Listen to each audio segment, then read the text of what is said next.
ई माटी मरे बेटा खेले कूदे हावसगा माटी के कर जा निभाना। लाला माटी के कर जा निभाना। जल्दी ते लौट के आना।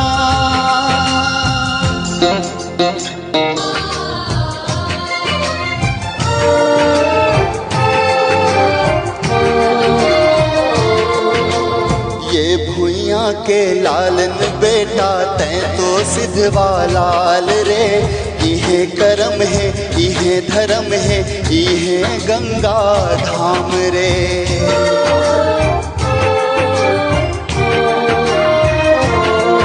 अरे ये भुइया के लालन बेटा तै तो सिद्धवाला।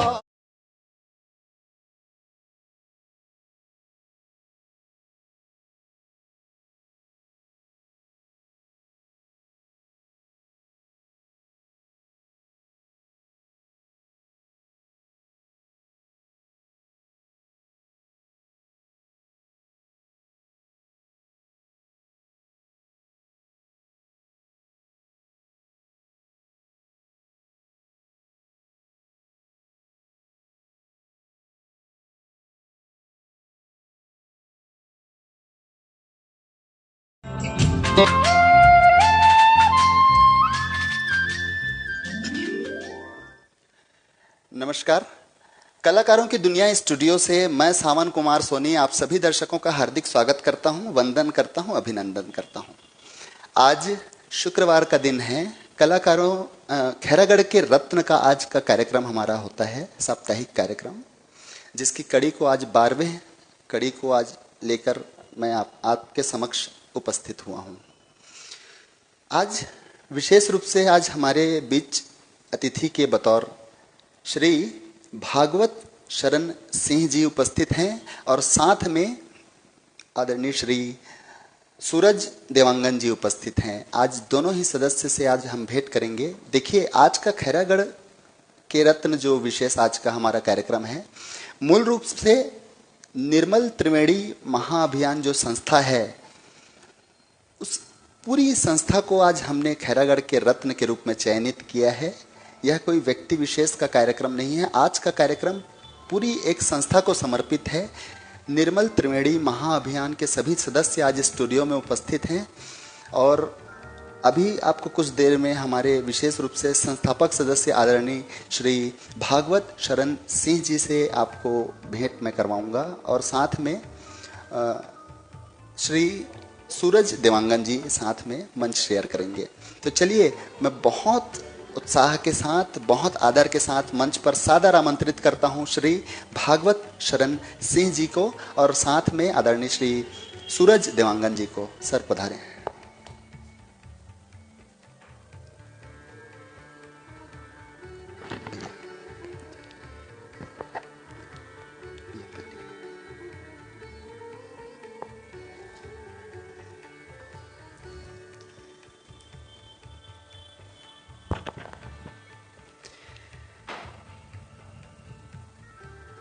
खैरागढ़ के रत्न का आज हम लोग विधिवत प्रारंभ अब यहाँ पर से करते हैं। चलिए, आज बतौर अतिथि भागवत शरण सिंह जी आज हमारे साथ उपस्थित हैं।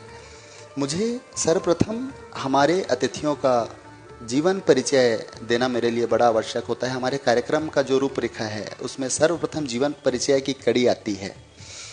मैं आपको श्री भागवत शरण सिंह जी के जीवन परिचय से इस कार्यक्रम का प्रारंभ करता हूँ।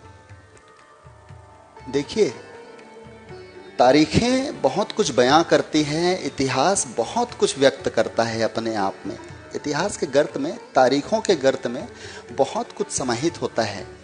कोई व्यक्तित्व, कोई व्यक्ति अपने जीवन काल में कैसी उसकी कार्यशैली रहेगी, कैसी उसकी अभिरुचि रहेगी, कैसा कितना बेहतर अपने जीवन में वो आगे जाकर करेगा, ये शायद हम सभी सनातन धर्म से बिलोंग करते हैं। हिंदुत्व में हमारी बहुत आस्था है और हिंदुत्व में तारीखों, समय काल, देश काल का बहुत बड़ा महत्व है। मैं आपसे बात कर रहा हूँ श्री भागवत शरण सिंह जी के जन्म को लेकर। शिशिर ऋतु का वो काल था, सिद्ध योग में अश्वनी नक्षत्र में गुरुवार के दिन 12 जनवरी 1984 के दिन श्री भागवत शरण सिंह जी का जन्म हुआ था। जन्म स्थान था गौरव पथ वार्ड क्रमांक 3, जिसको आप गंजीपारा के नाम से जानते हैं, वो आपका जन्म स्थान था। पिता स्वर्गीय चक्रधर शरण सिंह जी सेवानिवृत्त प्रधान पाठक रहे। कातलवाही स्कूल से पिताजी ने रिटायरमेंट अपनी वहाँ से प्राप्त की थी, और माता श्रीमती सुचिता सिंह जी वह भी सेवानिवृत्त प्रधान पाठिका रही हैं, और खमरिया गांव में उन्होंने अपने सेवा काल का अंतिम चरण बिताया। ज़्यादातर वक्त कन्याशाला खैरागढ़ में उनकी सेवा अवधि रही। पिताजी ने भी विक्टोरिया स्कूल में ज़्यादातर अपनी सेवा प्रदान की, जिसको आप लोग पद्मलाल पन्नालाल बख्शी उच्चतर माध्यमिक विद्यालय के रूप में आज जानते हैं। देखिए, मैंने आपसे अभी अभी जो चीज़ कही कि तारीखों के गर्त में बहुत सारी चीज़ें छुपी हुई होती हैं, इतिहास में बहुत सारी चीज़ें छुपी हुई होती हैं। 12 जनवरी 1984 को सर का जन्म हुआ था, जो मैंने आपको बताया। उस तारीख के इतिहास की ओर मैं आपको थोड़ा सा लेकर चलने की कोशिश करता हूँ। 12 जनवरी 1863 का जो दिन था, वो दिन था स्वामी विवेकानंद जी के जन्मदिन का भी दिन था। 1863 12 जनवरी 1863 के दिन स्वामी विवेकानंद जी का जन्म कलकत्ता में एक कुलीन कायस्थ परिवार में उनका जन्म हुआ था। नरेंद्र नाथ दत्त उनका वास्तविक नाम था। उठो, जागो और तब तक मत रुको जब तक लक्ष्य की प्राप्ति ना हो जाए, ये उनका आदर्श वाक्य था। यह दिन इसलिए अपने आप में बहुत अहम है, और यह दिन 12 जनवरी 1984 का जो दिन है वो इसलिए विशेष तौर पर अहम हो जाता है क्योंकि उस दिन भारत सरकार ने 12 जनवरी 1984 के दिन को राष्ट्रीय युवा दिवस के रूप में घोषित किया था। 1984 12 जनवरी के दिन से ही हम 12 जनवरी को राष्ट्रीय युवा दिवस के रूप में स्वामी विवेकानंद जी के जन्म जयंती के रूप में बहुत हर्षोल्लास के साथ मनाते हैं। बहुत सारे कार्यक्रम स्कूलों कॉलेजों में आयोजित किए जाते हैं, और ये वही दिन था जब आदरणीय श्री भागवत शरण सिंह जी का जन्म खैरागढ़ में हुआ था। बातें बहुत सारी चलती रहेंगी, मैं परिचय के क्रम को विस्तार देता रहूँगा। आपको मुखातिब करवाता हूँ, सीधे भेंट करवाता हूँ आदरणीय श्री भागवत शरण सिंह जी से। भैया बहुत बहुत स्वागत। निर्मल त्रिवेणी महाअभियान की हम लोग आज चर्चा करने के लिए आप विशेष रूप से भैया आज यहाँ बैठे हैं। मैं सर्वप्रथम उस महाअभियान के शुरुआत के लिए आपसे जानना चाहता हूँ कि कैसे उसकी नींव पड़ी और कैसे, कहाँ से आपको उसकी प्रेरणा मिली।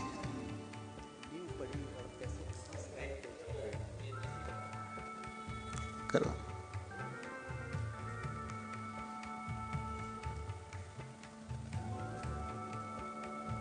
हाँ, ओके।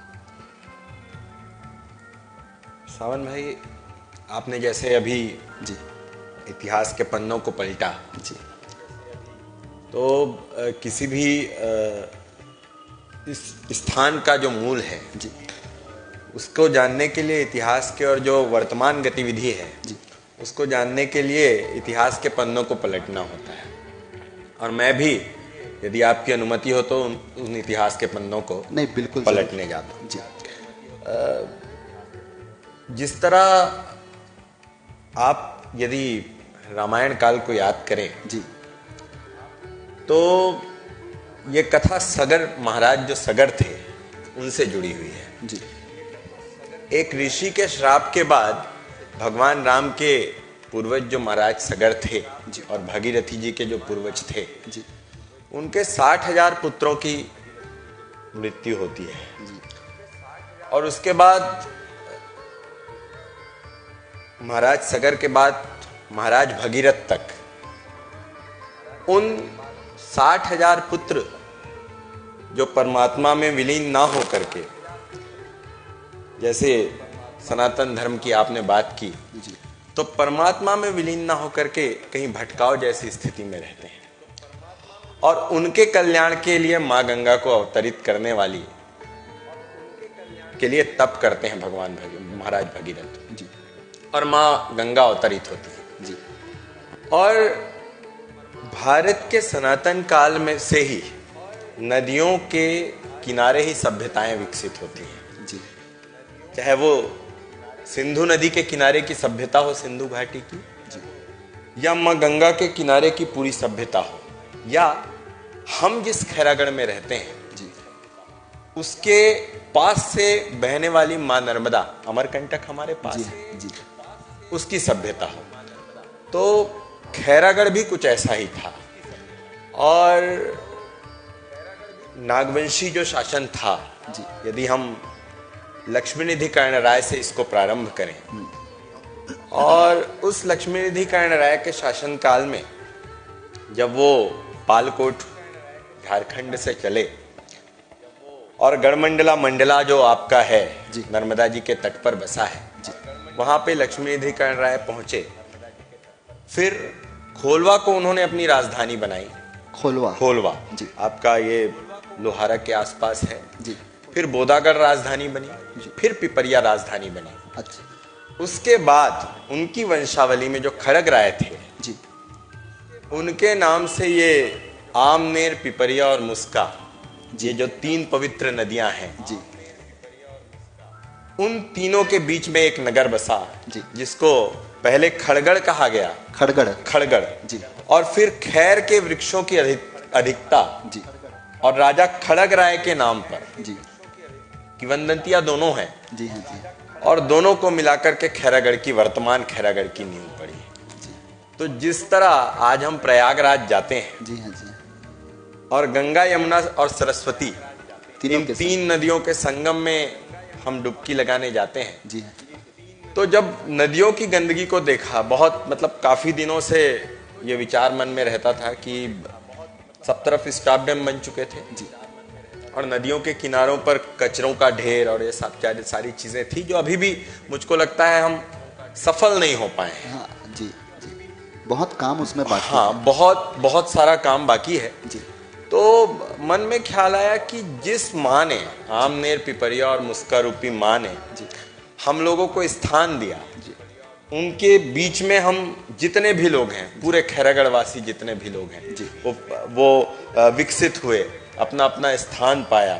और लगातार कहना चाहिए खड़ग राय जी का शासनकाल जो है वो 1700 के पहले का था। अच्छा। उसके बाद राजा टिकेत राय आए और लक्ष्मीनिधि कर्ण राय से खड़ग राय जी तक अलग अलग शासक रहे, जिन्होंने खैरागढ़ को पूरा एक, माने तो आपका खोलवा से लेकर के आपका डोंगरगढ़, हाँ। कहते हैं कि खमरिया से लेकर के आपका थान खमरिया से लेकर के आपका बोर तालाब तक ये खैरागढ़ था। तो इन तीनों नदियों की स्थिति देख करके मन में ख्याल आया। और जी मैं 1 मिनट रोकूंगा भैया। खैरागढ़ जो रियासत था वो बोर तालाब तक और इधर थान खमरिया से शुरुआत होती है। अच्छा, ये ऐसी कुछ कहानियां हैं उसमें जी कि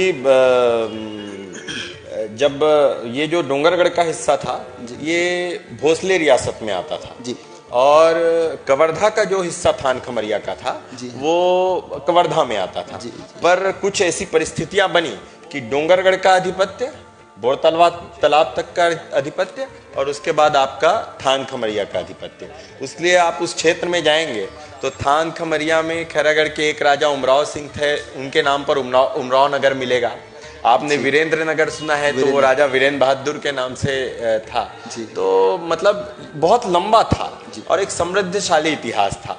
और वो सब कुछ इसलिए था कि हम सब माँ नर्मदा के तट के का जो श्रृंखला है, पर्वत श्रृंखला, उसके आसपास से निकले। इसलिए हमारे जो सिद्ध संत थे रुक्खड़ बाबा, उनके प्रताप से नर्मदा जी नर्मदा में अवतरित हुई जी। आपका गंडई के पास जो नर्मदा है, खैरा नर्मदा, वहां अवतरित हुई।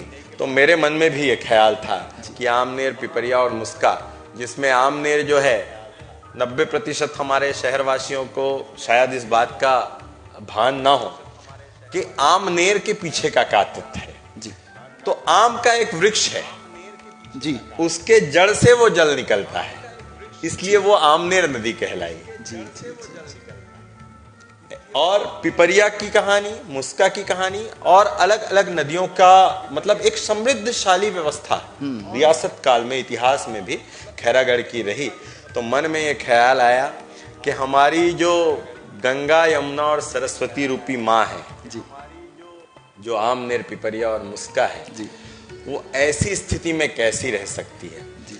और मन में ख्याल ये भी आया कि शायद इस अभियान के माध्यम से हो सकता है कि विचारों में परिवर्तन का एक ध्येय भी पूरा हो पाए। और विश्वास करेंगे आप कि 5 अप्रैल 2019 का दिन था जी। और उस दिन मैंने एक सोशल मीडिया में एक छोटी सी अपील डाली कि हम पिपरिया नदी के तट पर श्रमदान के लिए पहुंचेंगे जी। तो उस प्रथम दिन में 3 महिलाएं थी, अच्छा, और 2 पुरुष साथी थे, अच्छा, और कुछ गांव की महिलाएं थे। मैं उनका नाम लेना चाहूंगा। उन 2 पुरुषों में एक गिरवर पटेल जी थे जी, एक चेतन निषाद जी थे जी। कीर्ति निषाद पिपरिया वाले, हाँ, जो ठेकेदार हैं जी, हाँ जी। और कीर्ति वर्मा जी थी और शबाना बेगम थी। इनके अलावा 2-3 और महिलाएं थी गांव की। इस तरह से वो श्रमदान शुरू हुआ। फिर जैसे विचारों की बात थी, हमारे जो साथी हैं अलग अलग जगह पे काम कर रहे थे। सूरज भाई पौधारोपण के लेकर के बहुत अच्छा काम कर रहे थे जी। चंद्र प्रकाश सारथी जी, शमसुल हुदा खान जी स्वच्छता को लेकर के बहुत बेहतर काम कर रहे थे जी। तो इस तरह से सब जुड़ते गए और जुड़ते जुड़ते जुड़ते जुड़ते एक पहल थी। लेकिन मैं ये मानता हूं कि व्यक्ति नहीं, विचार महत्वपूर्ण है, हाँ। और वो विचार कहीं ना कहीं सभी के हृदय में था जी। लेकिन एक पहल की आवश्यकता थी, वो पहल हुई और हम लोग सब जुड़ते गए जुड़ते गए जुड़ते गए जुड़ते गए। मैं अकेले ही चला था जानिबे मंजिल की तरफ, मैं अकेले ही चला था जानिबे मंजिल की तरफ, लोग मिलते गए और कारवां बनता गया।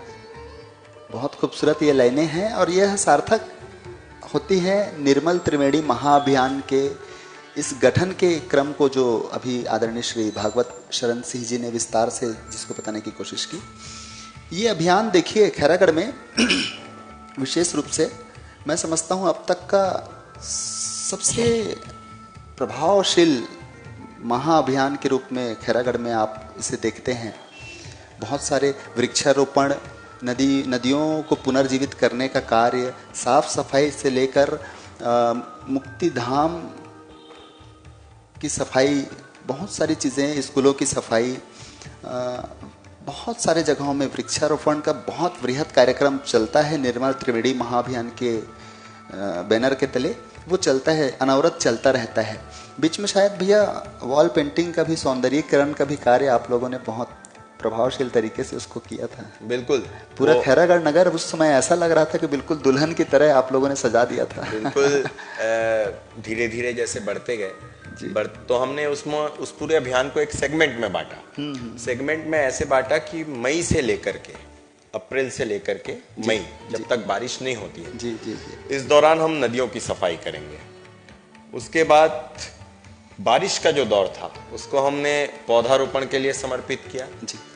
फिर जब ठंड का समय आया तो उस ठंड के समय हमने देखा कि शासन स्तर पर जी बहुत ज्यादा रंग रोगन का काम या इस तरीके की चीजें होती नहीं जी। और हमारी जो नगरी है वो कला और संगीत की नगरी है जी, जी।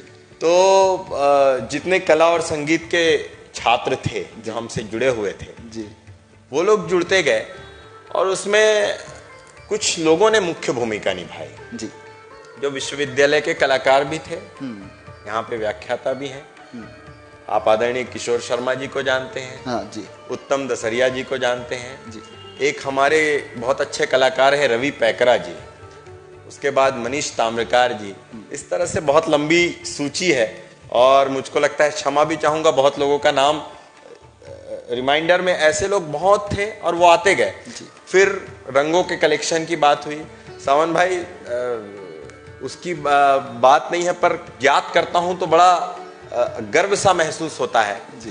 कि एक पूरा खैरागढ़ का अस्पताल, जी। एक पूरा फतेह मैदान, जिसके लिए लाखों का फंड बनता है, हम लोगों ने 2, 4, 5 लाख रुपए इकट्ठा करके आपस में ही, हमने किसी से बाहर से सहयोग लेने की कोशिश नहीं की। मैं यही बात अभी आगे आपसे पूछने वाला था भैया, क्योंकि कुछ लोगों की ऐसे जिज्ञासा थी कि कुछ लोगों ने मुझसे कहा भी कि ये जो सारा कार्य जो चलता है, रंग रोगन से लेकर वृक्षारोपण से लेकर, वृक्षारोपण में भी ढोलकियां वगैरह आप लोग लगाते रहते हैं, इसके अर्थ की व्यवस्था आप लोग बिल्कुल मैं बताता हूँ आपको कि हम लोगों ने जितने भी लोग थे जी, कभी भाव भी नहीं आया, क्योंकि हमने नियत किया था कि हम सुबह रोज जी जी 2019 से जब शुरुआत हुई तो हम सुबह रोज 2 घंटे का समय जी 6 बजे से 8 बजे तक का समय श्रमदान में देंगे।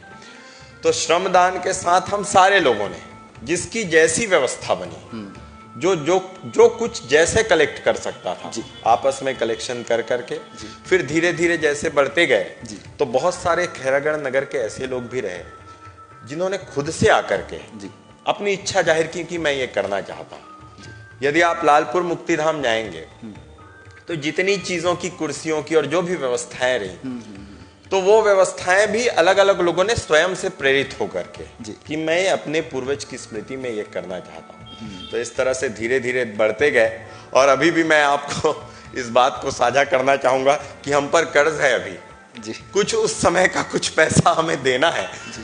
तो ये एक भाव है और शायद वो बचा हुआ है, तो ये जिज्ञासा बची हुई है जी कि अगर बदलना चाहें जी तो आपस में बहुत कुछ मिलकर के बदला जा सकता है जी।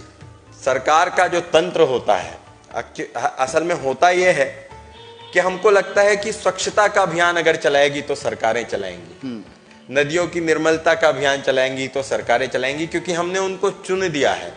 पर उस सरकारों को जगाने का काम भी हमारा है और हम ऐसे नहीं, इस तरीके से भी जगा सकते हैं। हमको उस समय प्रशासनिक अधिकारियों के बहुत सहयोग मिले, जितने भी प्रशासनिक नगर पालिका की टीम जो रहती थी जी, वो सारे लोगों ने हमको सहयोग करने का प्रयास किया।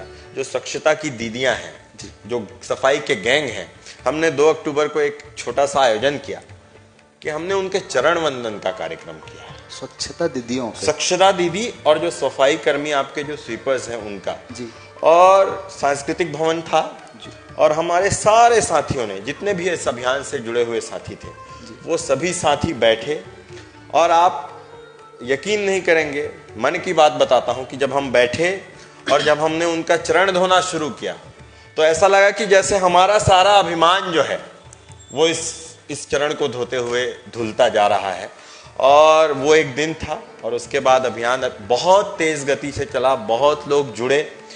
मुझको लगता है अलग अलग मोहल्लों में, अलग वार्डों में एक एक टीम तैयार होती गई जी, जी। बहुत बड़ी संख्या में स्वयंसेवी संस्थाएं सामने आई जी, जी। और इस तरीके से चला। और खैरागढ़ के बारे में इतिहास का एक अंश जोड़ देता हूं आपके बाद, क्योंकि भूल जाऊं जी, तो उससे पहले इस चीज को जोड़ देता हूं जरूर कि खैरागढ़ वो नगरी है जिसके जो प्रथम शासक रहे लक्ष्मी निधि कर्ण राय जी, जो खोलवा राजधानी की बात हुई थी जी हाँ जी हाँ। उस समय एक कवि थे दलपत राय जी। और छत्तीसगढ़ शब्द की जब बात करते हैं तो इतिहास के पन्नों में दर्ज है, और ये मैं 1000 साल पहले की बात बताता हूं। तो उस दलपत राय ने लक्ष्मी निधि कर्ण राय के दरबार में सबसे पहले गढ़ छत्तीसी की बात की थी और कहते हुए कहा था, उनकी ताकत को, उनके शौर्य को जगाते हुए कहा था कि लक्ष्मी निधि कर्ण राय सुनो चित्त दे, लक्ष्मी निधि कर्ण राय सुनो चित्त दे, गढ़ 36 में न गढ़ैया रही जी। इसका शाब्दिक अर्थ ये हो जाता है कि लक्ष्मी निधि कर्ण राय सुनो कि अब गढ़ 36 में कोई भी उसको गढ़ने वाला नहीं है। लक्ष्मी निधि कर्ण राय सुनो चित्त दे, गढ़ 36 में न गढ़ैया रही। मर्दानी रही ना मर्दन में, मतलब शौर्य को जगाते हुए कहा कि मर्दों में मर्दानगी नहीं, मर्दानी रही ना मर्दन में, और कोई ना ढाल अड़हिया रही, कोई ना ढाल अड़ाने वाला। ऐसा खैरागढ़ है जिसके शासक के मुंह से पहली बार छत्तीसगढ़ शब्द का उपयोग हुआ था, गढ़ छत्तीसी। इस बात के साथ ये खैरागढ़ शुरू हुआ था। और तमाम पूर्वज, फिर जाऊंगा उसी में, आपने जैसे बात की शुरुआत की थी कि गर्भ में क्या होता है, सब कुछ संस्कारों से आता है। ये पूर्वजों के संस्कार थे। इस संपूर्ण खैरागढ़ नगरी में जितने लोग निवास करते हैं, उन पूर्वजों का आशीर्वाद था कि निर्मल त्रिवेणी महाअभियान जैसा एक अभियान शुरू हो पाया। और स्टेप बाय स्टेप फिर हमने खंड में योग को जोड़ा। और गौतम सोनी जी जो योग के आचार्य थे, वो हमारे साथ श्रमदान में तो थे ही, योग को उन्होंने इसके साथ जोड़ा।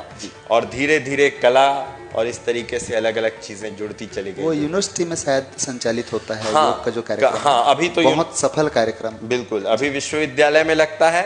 हमारे पास स्थान नहीं था, तो कभी हम लोग जो धान खरीदी का केंद्र है वहां योग करते थे, कभी बस स्टैंड में योग करते थे, कभी मैदान की ओट में योग करते थे, जहां सफाई कर लेते थे जहां अवसर मिला, और पूरी सहजता के साथ। सावंत भाई, इतने सारे शिक्षक समुदाय को मैं याद करना चाहूंगा, जो लोग बिना किसी भाव के, मतलब जितने लोग आए, 1000-1200 की संख्या में जो लोग आए, अलग अलग, किसी के मन में किसी तरीके का कोई स्वार्थ या कोई भाव कि हमको इस चीज से कुछ चाहिए। जितने लोग आ रहे थे वो सब आत्मसंतोष की भावना के साथ आ रहे थे। और उसके बाद 2 घंटे के श्रमदान के बाद वो आत्मसंतोष की भावना, वो चेहरे में प्रफुल्लता कि हम कुछ बेहतर समाज के लिए कर पा रहे हैं, इसके साथ चले। अलग अलग मुक्ति धामों को, लालपुर मुक्ति धाम एक आदर्श के रूप में सामने आया। अलग अलग सभी मुक्ति धाम में जहां पौधारोपण हो सकता था वहां करने का। जहां तक मैं व्यक्तिगत रूप से बतौर नागरिक आपको देखता हूं भैया, चरण सेवा की आप अभी थोड़ी देर पहले बात कर रहे थे, स्वच्छता दीदियों के चरण सेवा की बात अभी आपने जिक्र किया। एक आपके चरण सेवा को मैंने भी बहुत करीब से देखा। खैरा से श्री रुक्खड़ स्वामी बाबा जी के मंदिर में जलाभिषेक के लिए कांवड़ियों का दल खैरागढ़ आया था शायद, और उस समय भी आपने साईं मंदिर सिविल लाइन में जो स्थित है वहाँ आपने सभी कांवड़ियों का उसमें चरण धुलाकर स्वागत किया था। और वह अभियान भी आपके नेतृत्व में बहुत सफल एक अभियान रहा। जी, रुक्खड़ बाबा खैरागढ़ का मूल है जी, और खड़गराय के बाद जी जो राजा टिकैत राय हुए, उनके शासन काल में जी अमरकंटक की कंदराओं से जी जो पहाड़ी है, उन कंदराओं से निकल करके एक संत निकले जिनका आगमन खैरागढ़ हुआ। और छोटे से कथानक को आपके साथ साझा करना चाहूंगा कि जब टिकैत राय जी यहाँ थे और रुक्खड़ बाबा पहुंचे, तो टिकैत राय जी मिलने पहुंचे, और टिकैत राय जी के साथ उनका एक पुत्र था जी। और रुक्खड़ बाबा ने उस पुत्र से पूछा कि तुम यहाँ कहाँ आ गए हो। दूसरे दिन उस पुत्र की मृत्यु हो गई। अच्छा। हाँ, राजा बहुत व्यथित हुए टिकैत राय। खैरागढ़ में होली का पर्व नहीं मनाया गया। रुक्खड़ बाबा को इस बात की जानकारी मिली, उन्होंने राजा को बुलवा भेजा और उनको आशीर्वाद देते हुए कहा कि तुम्हारे 2 पुत्र होंगे जी। उनमें से एक पुत्र की पीठ पर 5 उंगली का निशान और सर पर जटाएं होंगी। एक पुत्र हुए और उनके 2 पुत्र हुए, महिपाल सिंह और दिग्पाल सिंह। और नर्मदा मैया जो है जी, जो खैरा नर्मदा की बात है, जो पद यात्रा शुरू हुई, वही मैंने कहा निर्मल त्रिवेणी का जब काम शुरू हुआ और जब नदियों की सफाई शुरू हुई, तो एक एक करके सनातन की धाराएं जुड़ती चली गईं। और वो नर्मदा मैया भी रुक्खड़ बाबा जब आए तो पीछे पीछे नर्मदा जी चली। अच्छा जी। और खैरा में खैरागढ़ के भ्रम से रुकी। एक गडरिया ने कहा यही खैरागढ़ है। अच्छा। और खैरागढ़ के में खैरा के भ्रम से रुकी। आपने दाऊ साहब का सुना होगा, दाऊ चौरा का जो मंदिर है जी। दाऊ साहब जो थे वो टिकैत राय जी की एक अन्य पुत्र थे। अच्छा। जिनका नाम दाऊ गजराज सिंह था। अच्छा। और ये नागवंश में उल्लेखित है, लाल प्रद्युम्न सिंह की कृति है नागवंश, उसमें उल्लेखित है कि दाऊ गजराज सिंह ही दाऊ साहब कहलाए। अच्छा। और उनकी मतलब उनको उनमें आस्था थी, उनके पास ऐसी पराशक्तियां थी और उसके बाद उनके ऊपर लोगों की आस्था बढ़ती गई। तो कई जगह पे उड़ीसा में, कई अन्य जगहों पर भी दाऊ साहब के स्थान हैं। अच्छा। उनको दाऊ चौरा जो है, दाऊ जी। चौरा वो जो लोगों की आस्था जुड़ी हुई, जो सूरज भाई जिस दाऊ चौरा से आते दाऊ हैं, चौरा हमारा जो है, हाँ, जी। वो दाऊ साहब के नाम से था। जी। तो ये जो चली, ये सारी चीजें ये चलती गई। और रुखड़ बाबा जो हैं वो मूल में है। संपूर्ण विश्व में आपने स्फटिक से शिवलिंग सुना होगा जी। आपने पत्थर का शिवलिंग सुना होगा, आपने रामेश्वरम में रेत का शिवलिंग सुना होगा, आपने बर्फ का शिवलिंग सुना है। अब हम जहां अमरनाथ की यात्रा में जाते हैं तो संपूर्ण विश्व में भस्म से बना कोई शिव का स्थान है, वो रुखड़ स्वामी मंदिर खैरागढ़ में विराजमान है। और उसी की शक्तियां हैं कि आप आज अपने एक अलग व्यक्तित्व के साथ सामने हैं, लोगों को सभी को जोड़ पा रहे हैं। और रुखड़ बाबा की अनुकंपा से ही हम सब चले थे। उनका ही आशीर्वाद है, आज उनकी छत्र छाया में हम सांस ले पा रहे हैं। देखिए दर्शकों को मैं बताता चलूं, परिचय का क्रम बीच में छूटा हुआ था। शैक्षणिक गतिविधि के बारे में आपको जानकारी देता हूं मैं। आदरणीय श्री भागवत शरण सिंह जी आज हमारे साथ बतौर अतिथि उपस्थित हैं। निर्मल त्रिवेणी महाअभियान के संस्थापक सदस्य हैं। आपकी प्रारंभिक शिक्षा जो है अरुण उदय से लेकर 8वीं तक की शिक्षा आपने विद्या भारती द्वारा संचालित जो प्रेम कुमार सरस्वती शिशु मंदिर खैरागढ़ में स्थित है, वहां आपने प्रारंभिक अपनी शिक्षा प्राप्त की।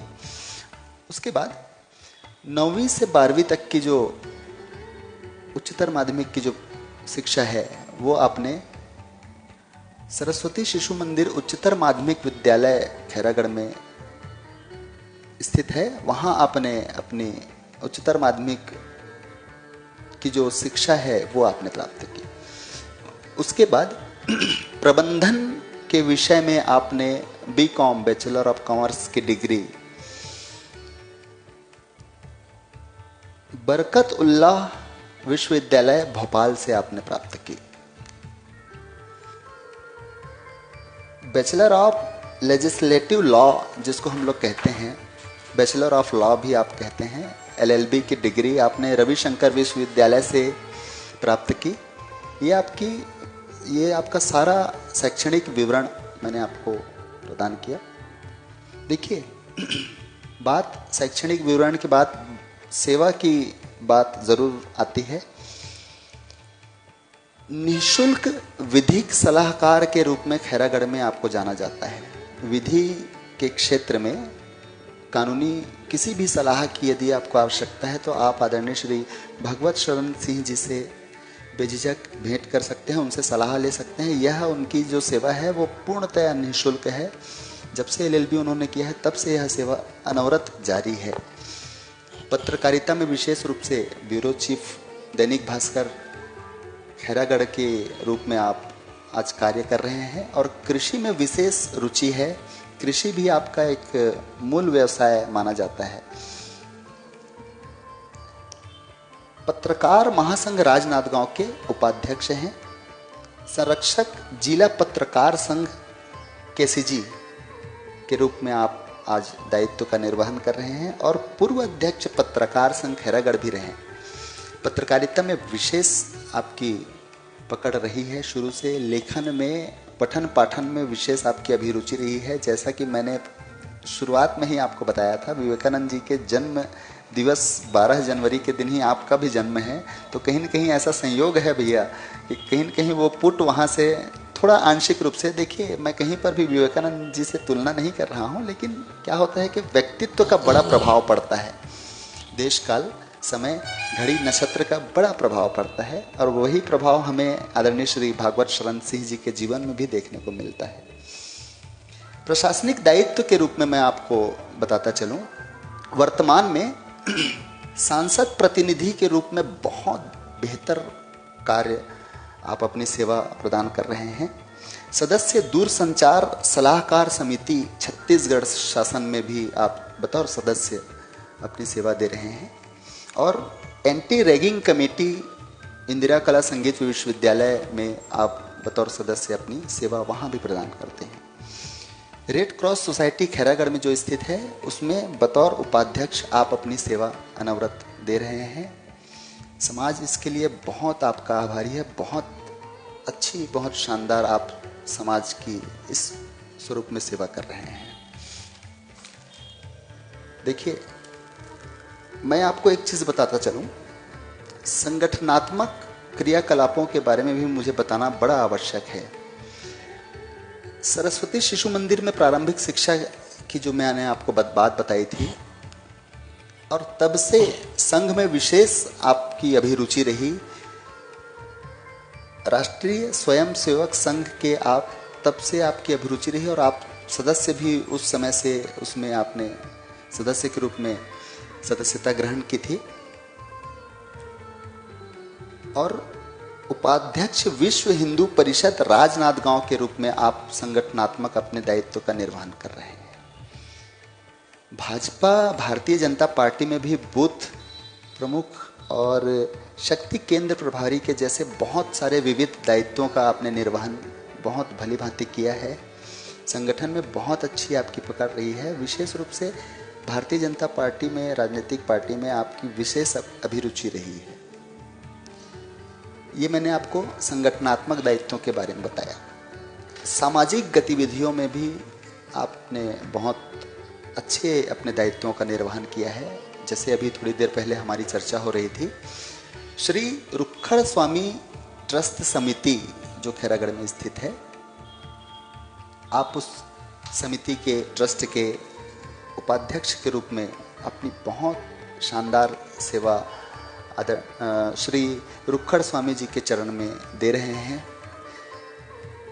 मैं उस विषय में आपसे पूछना चाहता था, भैया रुक्खड़ स्वामी ट्रस्ट के आप उपाध्यक्ष हैं, वो आप बतौर उपाध्यक्ष आपने कब से वहाँ अपनी सेवा प्रारंभ की थी, और क्या आपके आने के बाद कैसी उस समय की वस्तु स्थिति थी, कैसा आज है, क्या परिवर्तन देखने को मिला है, और भविष्य में ट्रस्ट को लेकर क्या आपकी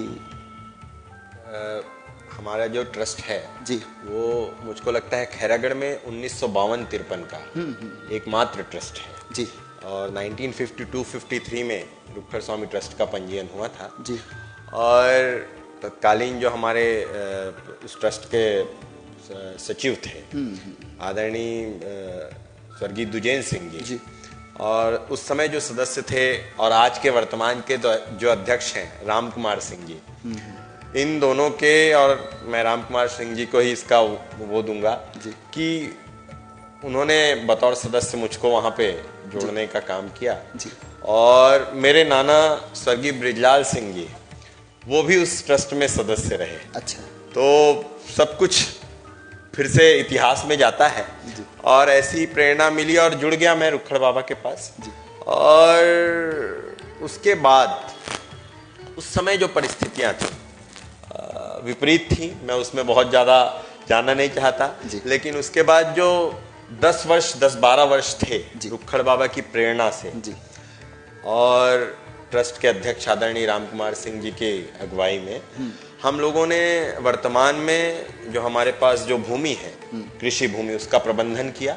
खैरा दशरंगपुर है, उसका प्रबंधन किया। अच्छा। और उस भूमि के प्रबंधन से जो आय प्राप्त हुई उस आय को फिक्स करने का काम किया जी। और वर्तमान में हमारे पास एक राशि फिक्स है जो मंदिर निर्माण के लिए भविष्य में हमने रखी हुई है जी। इसके बाद 100 गायों की गौशाला रुक्खड़ स्वामी मंदिर के बाद माध्यम से निर्मित हुआ। अच्छा जी। और वो लालपुर में 100 गायों की गौशाला है लगभग जी। खैरा में भवन का निर्माण हुआ। रुक्खड़ बाबा के आसपास वर्तमान जो परिदृश्य देखते हैं वहां भवन निर्माण हुआ जी। भविष्य की कार्य योजना में एक चीज शामिल है जी। और उस चीज को लेकर के रुक्खड़ बाबा को आध्यात्म का केंद्र, जैसे संगीत की नगरी तो है इंदिरा कला संगीत विश्वविद्यालय, लेकिन आध्यात्मिक रूप से रुक्खड़ बाबा का एक केंद्र बने रुक्खड़ स्वामी मंदिर में, क्योंकि रुक्खड़ बाबा की जो अन्य स्थान है वो एक पेंच टाइगर रिजर्व का स्थान है, वहां भी एक रुक्खड़ बाबा का स्थान है जी। वहां पे समाधि है जो मध्य प्रदेश में है। नारदा में एक स्थान है आपका, रायपुर के पास, अहिवारा के पास। देवादा में एक स्थान है रुक्खड़ बाबा का। कुही में एक स्थान है आपका, मणिकर्णिका घाट बनारस में एक स्थान है। अच्छा। तो इस तरीके से ये सारी चीजें जुड़े और खैरागढ़ का जो स्थान है वो मुख्य स्थान के रूप में रहे। एक भव्य मंदिर की परिकल्पना जी हम लोगों ने की है। अब रुक्खड़ बाबा की इच्छा होगी तो अपने जीवन काल में, और स्वयं के लिए भी मैं यह लक्ष्य मानता हूं कि हम सब मिल करके समस्त खैरागढ़ वासी, क्योंकि वो हम सभी के आराध्य हैं, तो समस्त खैरागढ़ वासी मिलकर के उस रुक्खड़ स्वामी मंदिर का निर्माण करें। और कल्पना तो ऐसी है कि जैसा अक्षरधाम मंदिर होता है भगवान स्वामी नारायण का, भव्यतम जी। तो शंकराचार्य जी आज से 600 साल 700 साल पहले चले, रुक्खड़ बाबा आज से 400-500 साल पहले चढ़े। तो एक भाव है कि एक भव्यतम मंदिर रुक्खड़ स्वामी मंदिर वहां पे स्थित हो, और इसमें ट्रस्ट के सभी के मार्गदर्शन में रुक्खड़ बाबा की प्रेरणा से आगे चलने की कार्य योजना है। और ट्रस्ट के माध्यम से जो सेवा के कार्य चल रहे हैं, भविष्य में हमने जो अर्थ जमा किया है उसको उस तरफ लेकर के जाएंगे, ऐसी भावना है। बहुत शुभकामनाएं हैं मंच की ओर से भी, और ईश्वर से, परमपिता परमेश्वर से प्रार्थना है आप लोगों का ट्रस्ट का जो स्वप्न है, ईश्वर करे बहुत वृहद रूप में वह स्वप्न पूर्ण हो और बहुत विशालतम हमें श्री रुक्खड़ स्वामी बाबा जी का जो तीर्थ स्थल है वह भविष्य में देखने को मिले, ऐसी मैं आशा करता हूं, प्रार्थना करता हूं। आदरणीय श्री भागवत शरण सिंह जी के पारिवारिक पृष्ठभूमि की मैं बात करूं तो बहुत पारिवारिक पृष्ठभूमि में भी आपको बहुत सारी रोचक चीजें देखने को मिलेंगी। दादाजी स्वर्गीय लाल शरण सिंह जी विभिन्न राजनीतिक दायित्वों का निर्वहन करते हुए उन्होंने 1957 का जो विधानसभा चुनाव हुआ था खैरागढ़ का, उसमें छुईखदान के जो राजा थे ऋतुपर्ण किशोर दास जी, उनके विरुद्ध उन्होंने विधानसभा चुनाव लड़ा। ये बात 1957 की है। और उसके बाद 1962 में वीरेंद्र नगर विधानसभा सीट से फिर से पुनः उन्होंने विधानसभा का चुनाव, विधायक चुनाव रानी पद्मावती जी के विरुद्ध फिर से लड़ा था। और शायद उनकी ईश्वर उन्हें और लंबी आयु यदि प्रदान करते तो राजनीतिक पृष्ठभूमि में बहुत बड़े बड़े अच्छे दायित्वों को निर्वहन करने का अवसर लगता, लेकिन ऐसी ईश्वर की मर्जी थी कि बहुत अल्प आयु में उनका स्वर्गवास, 40 वर्ष की बहुत अल्प आयु में उनका स्वर्गवास हो गया। दादाजी के जो भाई थे स्वर्गीय डॉक्टर कवि शरण सिंह जी, वो राष्ट्रीय स्वयंसेवक संघ में जिला कार्यवाहक राजनांदगांव के तौर पर अपनी सेवा प्रदान कर चुके हैं और पशु चिकित्सा विभाग में डायरेक्टर के पद पर आसीन रहे। बहुत अच्छी सेवा उन्होंने अपनी प्रदान की। बुआ जी, जिनकी चर्चा आदरणीय भागवत शरण सिंह जी के बुआ जी की भी मैं यहाँ पर चर्चा करना चाहता हूँ। सरस्वती शिशु मंदिर, प्रेम कुमार सरस्वती शिशु मंदिर जो स्थित है खैरागढ़ में, जहाँ से मैंने भी अपनी शिक्षा प्राप्त की, वहाँ एक नाम बहुत गाहे बगाहे आपको बिल्कुल सुनने में मिलेगा। राज दीदी का नाम हम लोग सुनते आए हैं। मैं समझता हूँ सरस्वती शिशु मंदिर खैरागढ़ का वर्तमान जो स्वरूप आपको नज़र आता है, एक बहुत सभ्य, बहुत संस्कारवान जो स्वरूप नज़र आता है, उसमें बहुत बड़ा योगदान राज दीदी का भी है। उन्हीं के मातृत्व में हमने भी शिक्षा प्राप्त की। मेरी भी प्रारंभिक शिक्षा वहीं से हुई थी भैया। और आज भी राज दीदी आपकी बुआ हैं और आज भी अपनी सेवा बतौर प्रधान पाठिका शिशु मंदिर में प्रदान कर रही हैं। हम लोगों ने अपने परिचय के क्रम में एक चीज़ को विशेष महत्व दिया है।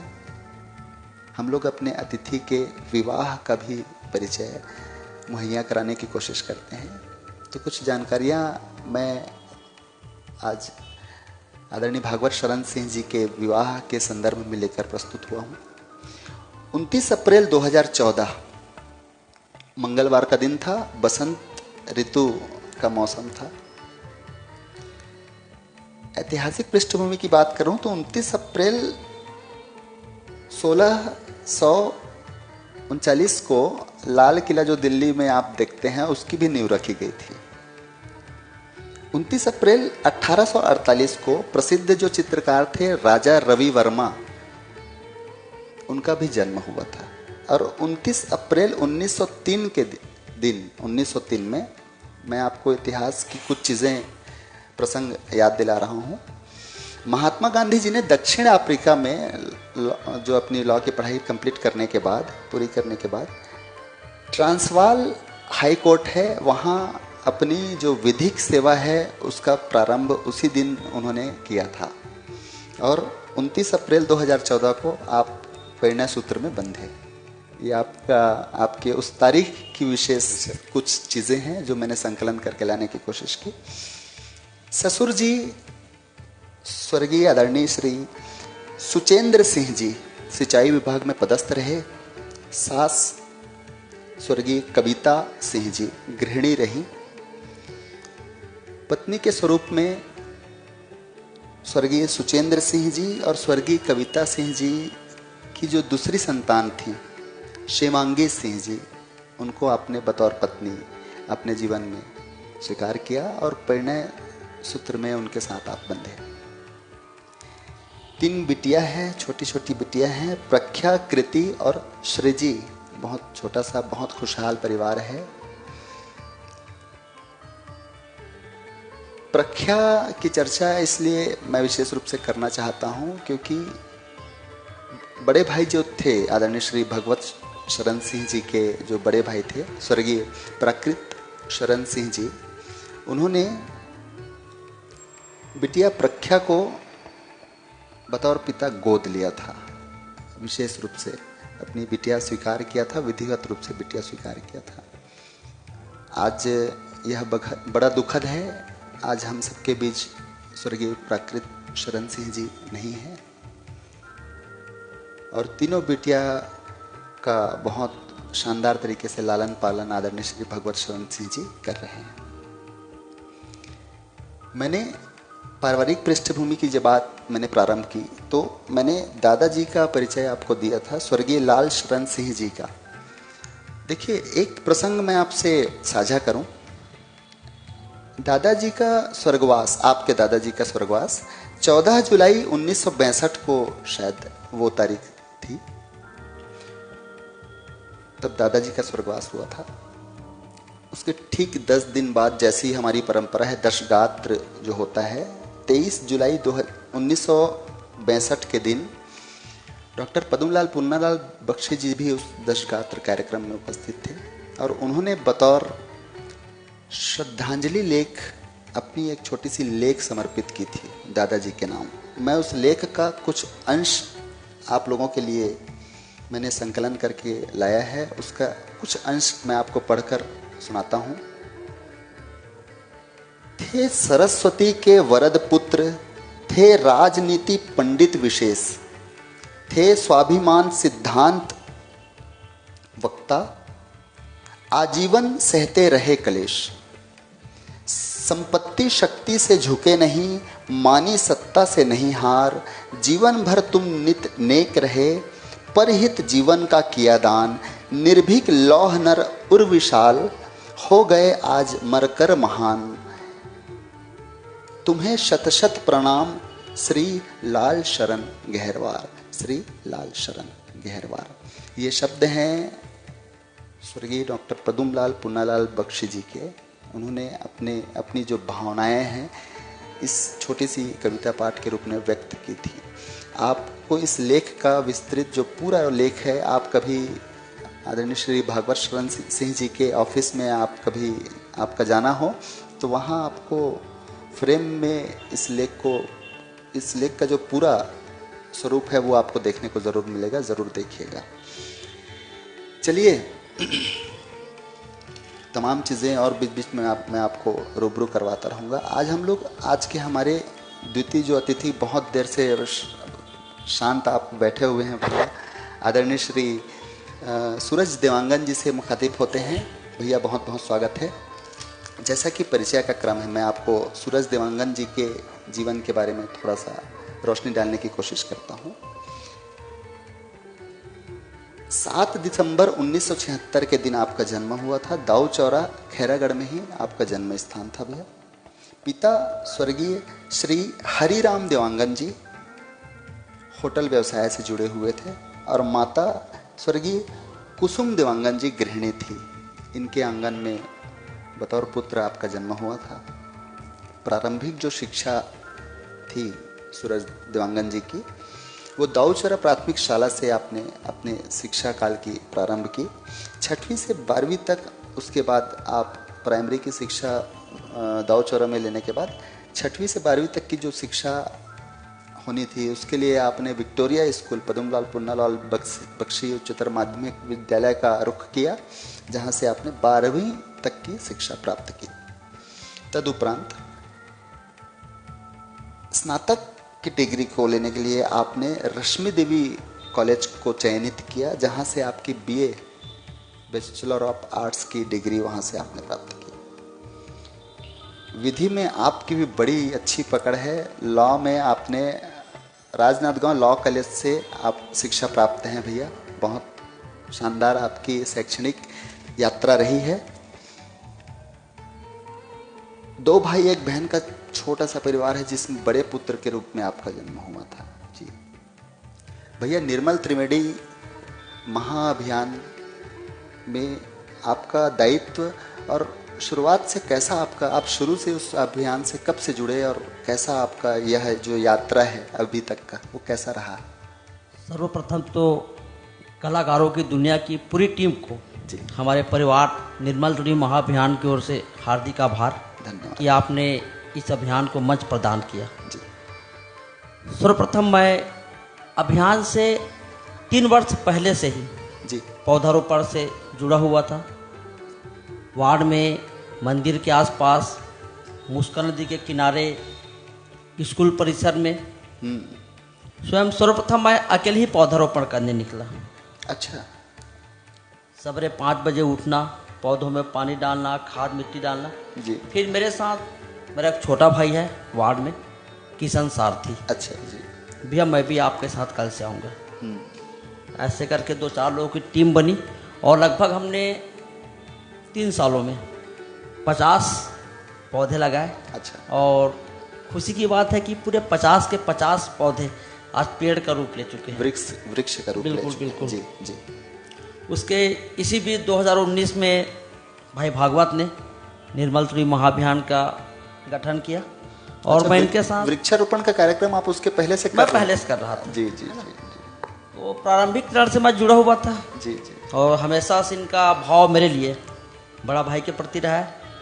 जब भी बोले भैया से संबोधन रहा इनका, जी हाँ जी। बोले भैया बड़ा काम करना है। भागवत भाई की एक चीज़ मैंने देखा है, जब भी उनके दिमाग में कुछ आता है अच्छा करना है, तो उनके जो 8-10 लोगों की मंडली है एक, है जिसको हम कोर समिति कहते हैं, बोलते भैया बड़ा काम करना है जी, तैयार रहना आप लोग को। वैसा इस बड़े काम के रूप में हम सब देख रहे हैं, निर्मल त्रिवेदी महाअभियान जैसा संगठन बाहर निकल के आया। जी हाँ जी हाँ।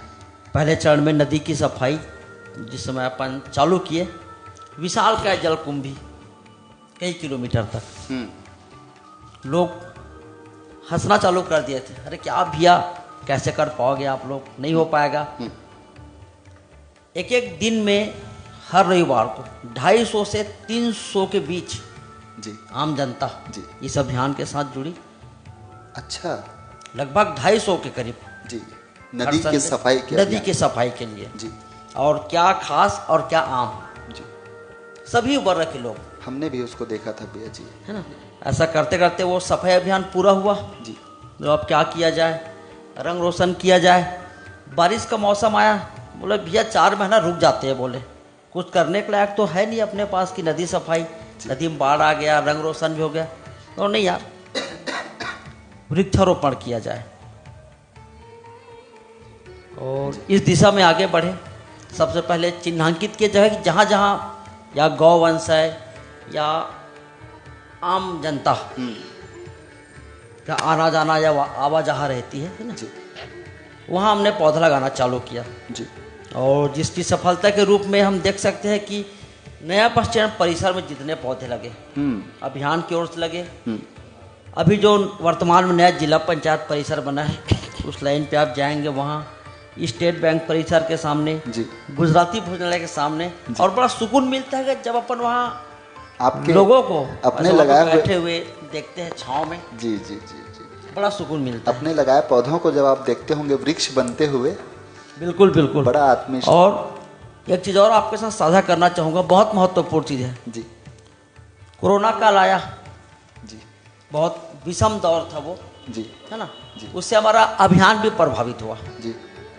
कई लोग घर से निकलना बंद कर दिए, अरे नहीं यार अब नहीं करना है, बंद कर। उस समय अगर अभियान असल पुनर्जीवित है, अभियान वापस उस रौ पे खड़ा हुआ है, उसकी पूरी जी, उसका पूरा दारोमदार जी, हमारे दर्शक दीर्घ हम बैठे हुए भाई मंगल सारथी जी, जी, गौतम सोनी जी, जी, और उमेंद्र पटेल जी, नवाचारी शिक्षक हमारे बीच के। ऐसा दौर आया कि हम सिर्फ 4 लोग बच गए थे। जी। ऐसा लग अभियान अब तब समाप्त होने वाला है, मन में दुख और क्लेश के भाव अच्छा, भी आते, ऐसी स्थिति भी आई है, निर्मित हो गई थी कोरोना जी, का लेकर। जी, अपन किसी को बोल भी सकते हैं भैया आप आओ। जी हाँ, जी हाँ। 8-8 महीने की त्रासदी थी सबके बीच में, लेकिन उस दौर पे जो मंगल भाई की जिज्ञासा थी, जी, नहीं भैया करना है, किसी भी कीमत में करना है, छोड़ना नहीं, छोड़ना नहीं है, जी, आएंगे सब लोग आएंगे, इंतजार करो आप। जी जी। फिर अपना सब्बल उठाया, 2 पौधा लिए, एक बाइक पे मैं अच्छा, सब्बल पकड़ के, मंगल भाई पौधा पकड़ के, सामने ड्राइवर सीट पे उमेंद्र पटेल, अच्छा, तीनों। और लगभग ऐसा दौर, बीच बीच में गौतम भाई भी समय निकाल के आते थे अपने पास। एक ऐसा दौर आया कि एक दिन मंगल भाई बोलने लग गए, अरे भैया बहुत हो गया, अच्छा, सिर्फ 2 लोग को फोटो खींच रहा हूँ। एक दौर था 50-100 लोग का फोटो, ऐसे आओ वैसे आओ, हाँ। हम 2 लोग बस 3 लोग बच गए, जी, ऐसे हम कहे चलेगा। जी, फिर सभी के घर जाना, जी, चलो भैया कैसे कर रहे हो, नगर की सफाई व्यवस्था, नगर को हरा भरा रखने का दारोमदार हमारे ऊपर है। बिल्कुल, ये मातृभूमि का कर्जा है सावन भाई। बिल्कुल बिल्कुल, बहुत अच्छी भाई, बात है। प्रकृति आपको इतना चीज दे रही है, जी, जी। आप अपने तरफ से जी। उस प्रकृति को क्या वापस लौटा रहे हैं, क्या वापस कर रहे हैं। जी जी, और मानव जीवन बहुत सौभाग्य से प्राप्त होता है। जी हाँ, जी, और इस मानव जीवन पे आप अपने जीवन काल पे कोई सार्थक कार्य न कर पाए तो मानव जीवन व्यर्थ और बेकार है, बहुत मेरे अनुमान से। बहुत अच्छी बात आपने कही। जी, भगवान ने आपको सोचने समझने की शक्ति दी है। जी, अब हम कहेंगे पेड़ की छांव में जानवर रहते हैं, तो जानवर को भी पेड़ लगाना चाहिए, उतनी सद्बुद्धि भगवान ने उनको नहीं दी। यदि उनको जी जी दी होती तो वो भी इंसान होते, जानवर वो भी क्यों? इंसान होते हैं। जी। तो ये कार्य करने का मानव जीवन में एक प्रवृत्ति होनी चाहिए, किसी भी क्षेत्र में हो, सामाजिक कार्य जी, निरंतर चलते रहना चाहिए। आप तो बहुत सारे सामाजिक दायित्वों का निर्वहन एक साथ कर रहे हैं सूरज भैया। एक चीज़ का जिक्र आज मंच से मैं करना चाहता हूँ, नए नए पर्यटन स्थलों के खोज में भी आपकी बड़ी अभिरुचि रही है और जंगलों में घूमने के बड़े आप शौकीन रहे हैं। बहुत सारे पर्यटन नए खैरागढ़ के आसपास आपने ढूंढ के निकाले और लोगों को उसका परिचय करवाया। 1-2 चीज़ों का जिक्र यहाँ करना चाहेंगे? बिल्कुल बिल्कुल। यहाँ से लगभग 25 किलोमीटर दूरी पे जी भोतली बुजारी है। अच्छा, वहाँ एक बहुत बढ़िया वाटरफॉल है। और मैं जहाँ भी जाता हूँ ऐसे झरनों में या प्राकृतिक जगह में, पहले मैं विजिट करके आ चुका होता हूँ एक बार। अच्छा, और मेरा सौभाग्य रहा है कि ऐसे 2 जगहों पे मैं पूरी अपनी अभियान के साथियों को ले जा पाया।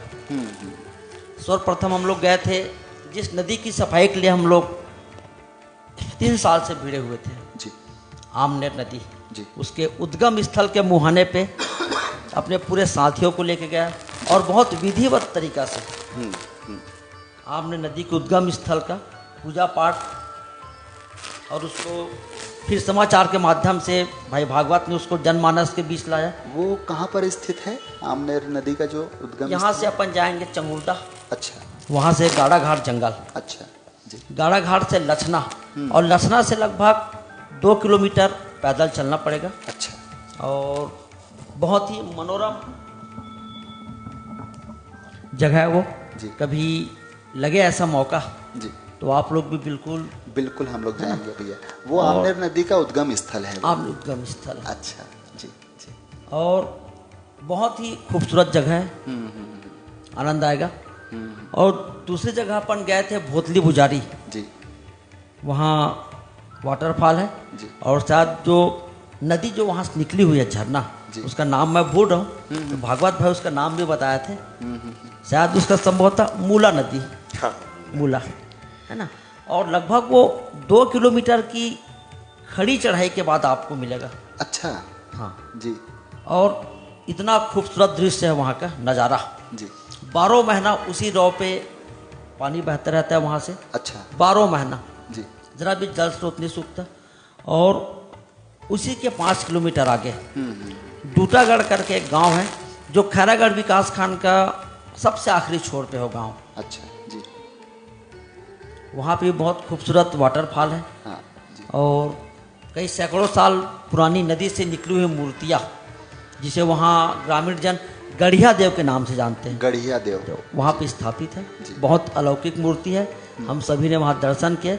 और इस दोनों यात्रा में भाई भागवत और हमारी पूरी टीम जी बहुत प्रमुखता के साथ शामिल थी। जी और आसपास आप जाएंगे तो करेलागढ़ एक गांव पड़ता है, एक करेला भवानी है, करेला भवानी वो नहीं, वो पड़ता है करेलागढ़। अच्छा जी बरगांव नवागांव बहुत बिहड़ है, मतलब खैरागढ़ विकासखंड का सबसे ज़्यादा नक्सल प्रभावित गांव। जी वहाँ पे कैलाश गुफा है। कैलाश गुफा हाँ वहाँ पे स्वनिर्मित शिवलिंग है और सीढ़ी नहीं बना हुआ है। गांव वालों ने अपनी व्यवस्था के अनुसार बांस की चैली बनाकर अच्छा वहाँ पे चढ़ने की व्यवस्था की है। जी और वहाँ भी गढ़ भवानी का मंदिर है, जी। जंगल के 3 किलोमीटर अंदर। अच्छा। बहुत बिहड़ में। वहाँ हम लोग 2 साल पहले गए थे। जी मेरे साथ भाई घनश्याम तिवारी भगवताचार्य अच्छा और शिक्षक है चाणक्यपुर में रामबली पांडे जी, उन लोग को मैं लेके गया था वहाँ। आपको इन सब जगहों की जानकारी कौन देता है भैया? कहाँ से ढूंढ कर निकालते हैं? एक्चुअली मैं जिस जगह जॉब करता हूँ, कई बार ऑफिस से बैठना होता है, कई बार फील्ड में, तो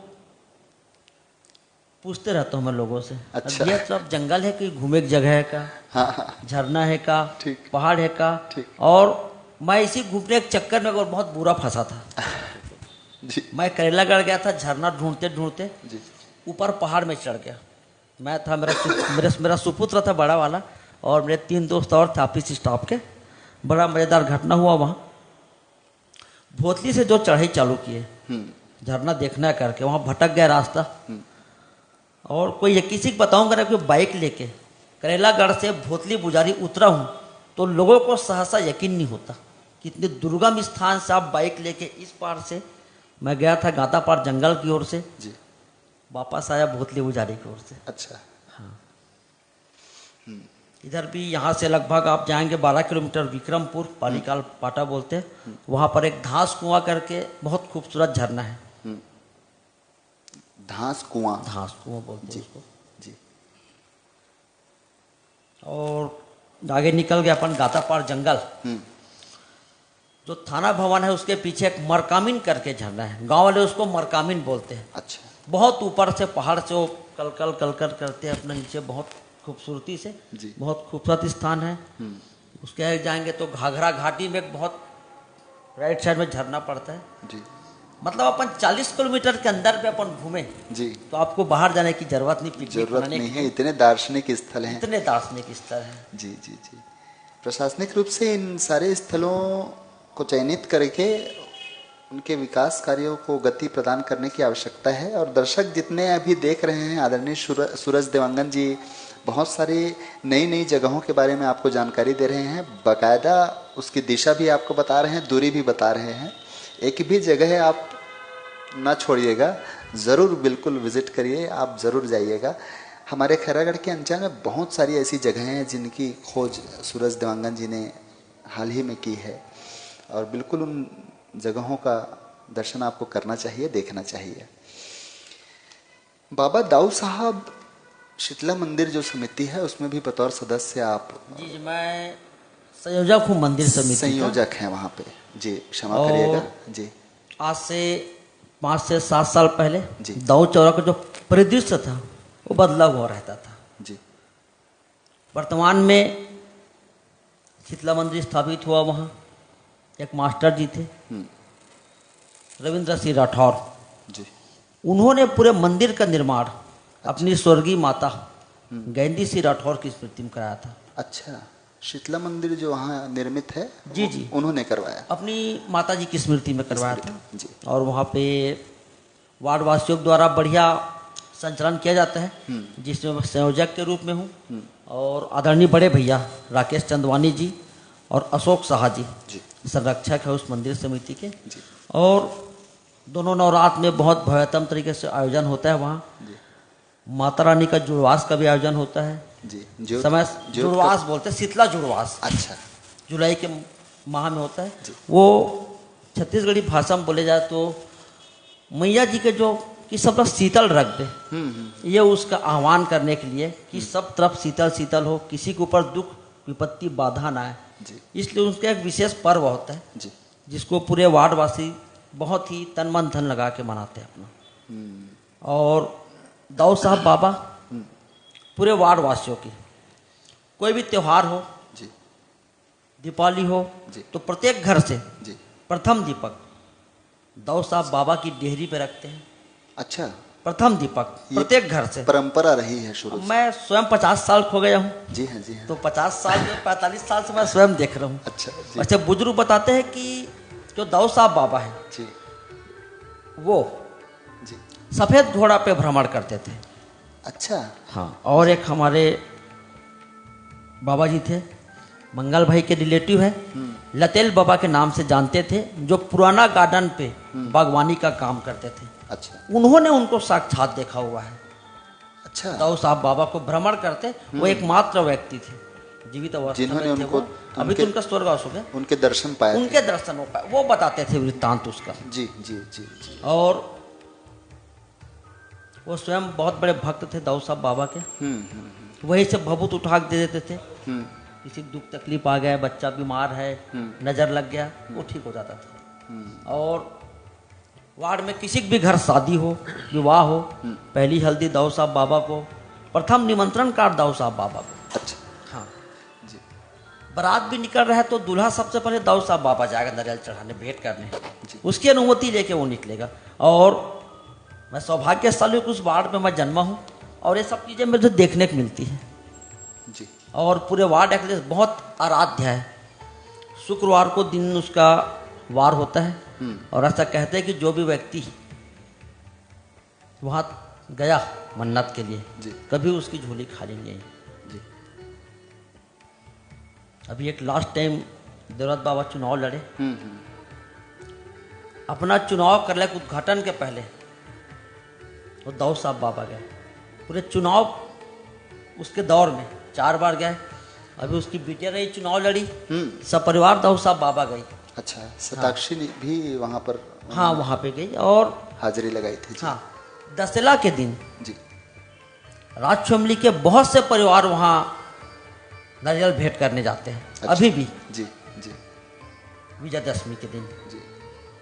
बड़ी कृपा है शुरू से। बहुत बहुत कृपा है उनकी और सभी परिवारों में कृपा है जी। और हमारे वार्ड में तो आराध्य है। और वहाँ उस वार्ड में बहुत से ऐसे मंदिर हैं जिसकी लोगों को जानकारी नहीं है। राजा साहब के द्वारा वहाँ एक मूर्ति मंदिर है वहाँ जी। समलाई दाई जिसको बोलते हैं। जी। आसपास अंचल में एकमात्र समलाई दाई का मंदिर दाऊ साहब बाबा मंदिर में है, प्रांगण में दाऊ चौरा में। अच्छा। हरदेव लाला जी का भी मंदिर आसपास इलाके में, एक हरदेव लाला जी का मंदिर आपको बिलासपुर में मिलेगा। अच्छा। और दूसरा हरदेव लाला जी का मंदिर दाऊ चौरा में स्थित है। दाऊ चौरा में स्थित। चलिए, ईश्वर से ऐसी प्रार्थना है आप अनवरत ऐसे ही दाऊ साहब बाबा शीतला मंदिर प्रांगण की सेवा में आप अपनी सेवा प्रदान करते रहें और बहुत आशीर्वाद आप सब पर, हम पर, हमारे जी बिल्कुल, हम खैरागढ़ वासियों पर दाऊ साहब बाबा जी का, श्री रुखड़ स्वामी जी का बना रहे, ऐसी हम आशा करते हैं। मैं आदरणीय श्री सूरज देवांगन जी के विवाह के संबंध में आपको जानकारी देना चाहता हूँ। 8 मार्च 2001 के दिन आदरणीय सूरज देवांगन जी का विवाह संपन्न हुआ था। ससुर जी स्वर्गीय जगदीश राम देवांगन जी थे, जो कि भिलाई संजय नगर के निवासी थे।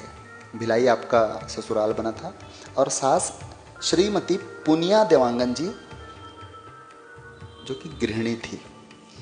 उनकी पुत्री हुई सविता देवांगन जी, जिनके साथ आप परिणय सूत्र में बंधे और बतौर पत्नी आपने उनको स्वीकार किया। आपके 2 बच्चे हैं और दोनों ही पुत्र रत्न की आपकी प्राप्ति हुई है। बहुत छोटा सा, बहुत सुखद परिवार है और बहुत शानदार अपने परिवार का संचालन कर रहे हैं। बहुत सारे विविध सामाजिक दायित्वों का निर्वहन करते हैं। शीतला मंदिर समिति में निर्मल त्रिवेणी महाअभियान में बहुत अहम पद पर आसीन हैं और बहुत अच्छी अपनी सेवा प्रदान कर रहे हैं। कुछ प्रश्न मुझे भागवत भैया आपसे और करने की जिज्ञासा है। कुछ चीज़ें मैंने और सोची हुई थी, जो चीज़ें मुझसे छूट रही थी। खैरागढ़ के राजनीति के वर्तमान स्वरूप को आप कैसा देखते हैं भैया? मुझे लगा था राजनीतिक चीजों पर आपने अच्छा किया जी, क्योंकि राजनीति के मूल में, राजनीति का मतलब ही यही होता है कि जनता के लिए जी। मुझको लगता है कहीं ना कहीं चीजें छूट रही हैं जी, और कहीं ना कहीं बहुत सारी चूक भी हो रही है जी। जितनी जन समस्याएं हैं शहर में, चाहे अस्पताल की समस्या हो, एक विकल समस्या है जी, बाईपास की वर्तमान परिस्थिति हो जी, जो बड़े मुद्दे हैं, प्रधान बैराज की जो स्थिति हो। असल में होता यह है सावंत भाई कि हम राजनीति से रास्ता नहीं निकालना चाहते, और जब सामाजिक गतिविधियां चली, और मुझको लगता है हर एक सोशल टीम के साथ ये परिस्थितियां होती हैं, तो राजनीतिक आरोप भी लगे। समयानुसार जब अभियान चला तो राजनीति में आप कैसा व्यक्ति चाहते हैं? मैं समाज में राजनीति और समाज सेवा दोनों के माध्यम से आया। आज की जो राजनीतिक परिदृश्य है, प्रकृति को, समाज को बहुत ज्यादा धन अर्जन करने वाले लोगों की आवश्यकता नहीं है सावंत भाई जी। इसको समझना होगा। जी हाँ, जी हाँ, जी हाँ। हैदराबाद में जो कुछ हो रहा है जी, जो जंगल का जंगल काटा जा रहा है, या छत्तीसगढ़ में जो कुछ हुआ, वो किसी भी सरकार के दौर में हुआ हो, और धन कमाने की लालसा जो समाज को जिस दिशा में लेकर के जा रही है, पूंजीवादी बिल्कुल व्यवस्था की, और 70 से 80% व्यक्ति राजनीति में भी अगर हैं, तो मैं बड़ी बेबाकी से इस चीज को कहना चाहूंगा कि कहीं ना कहीं उसके मूल में धन है। अब मुझे आपको बताइए, आपने खैरागढ़ की वर्तमान परिस्थितियों की बात की, मैं ओवरऑल ले रहा हूं जी, कि जो व्यक्ति पार्षद का चुनाव लड़ता है, सरपंच का चुनाव लड़ता है, जनपद सदस्य अध्यक्ष का चुनाव लड़ता है, जिला पंचायत का चुनाव लड़ता है, विधानसभा का चुनाव लड़ता है, वो व्यक्ति लाखों रुपए खर्च करके यदि उस चुनाव में उतरता है, तो उससे आप किस तरीके के ईमानदारी की उम्मीद करेंगे जी। उसके बाद हम पब्लिक के ऊपर है ये, और जो कुछ परिदृश्य बन रहा है खैरागढ़ में, खैरागढ़ को, जो खैरागढ़ का इतिहास रहा है, मुझको लगता है खैरागढ़ को अभी कहीं और होना था, पर जिला बनना देर से हुआ। हमारे पास विश्वविद्यालय है अगर, तो विश्वविद्यालय की उपयोगिता क्या है जी, इसको लेकर के कोई खाका तैयार नहीं किया गया जी। इस पर सोचने की बात है, और मुझको लगता है जनता को सोचने की बात है कि हमारे बीच का जनप्रतिनिधि, चाहे वो कोई भी हो, उसकी प्राथमिकताएं क्या है। विकास, जिनको हम विकास कहते हैं, वो तो होते ही है। अगर जिला नहीं बनता, जिन परिस्थितियों में बना, जैसे बना, और जो जिले का संघर्ष हुआ, और आज धीरे धीरे आपके पास परिस्थितियां बदल रही हैं, जिले का अस्पताल बनेगा, तय है वो। आज जिला बना इसलिए जिला अस्पताल बनेगा जी। मैटरनिटी हॉस्पिटल जैसी चीजों की सुविधाएं आने वाले समय में बननी है। हो सकता है 2 साल 3 साल 4 साल के बाद जो सुविधाएं हैं वो तमाम सुविधाएं समय के साथ मिलेंगी। जितने लोगों ने संघर्ष किया उस जिले को लेकर के, वो राजनीतिक लोग नहीं थे। सेवा के कार्य में जितने लोग शामिल हैं वो राजनीतिक लोग नहीं हैं। क्यों नहीं है और क्यों राजनीतिक लोगों की भूमिका नहीं होनी चाहिए इन सारे कामों में? तो मुझको लगता है कि तमाम राजनीति से जुड़े लोगों को वो ये चीज सोचना पड़ेगा कि सिर्फ कहने भर से नहीं होगा कि हम खैरागढ़ के लिए ये कुछ करना चाहते हैं। वो चीजें भौतिक जमीन पे उतरनी चाहिए, उतरती नजर आनी चाहिए और उसमें पब्लिक की भूमिका होनी। आपके कहने का अर्थ है कि खैरागढ़ की राजनीतिक पृष्ठभूमि में जो राजनीतिक कार्यशैली है उसको थोड़ा सा परिवर्तन करने की आवश्यकता है। बिल्कुल जी, बिल्कुल, ये सभी के लिए है जी। इसमें यदि मैं राजनीति में हूं तो यह मुझ में भी समाहित होता है जी, कि हमारी प्राथमिकताएं खैरागढ़ को लेकर के क्या है जी।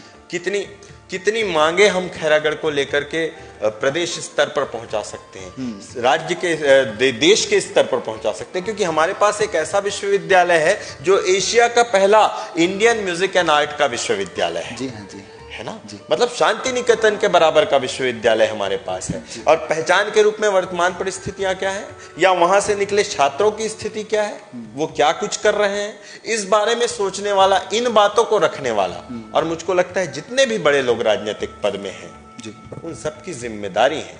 आखिर क्यों जिस जगह पे बड़े मंत्री रहे, मतलब राजा वीरेंद्र बहादुर रही हो, रानी पद्मावती रही हो, उन्होंने अपनी भूमिकाएं निभाई कि उन्होंने विश्वविद्यालय जैसी संस्था दान किया और अलग अलग चीजें रखी, पर समय के अनुसार जो स्थान राजनीति में खैरागढ़ का था वैसा खैरागढ़ को बड़ा स्थान क्यों नहीं मिला?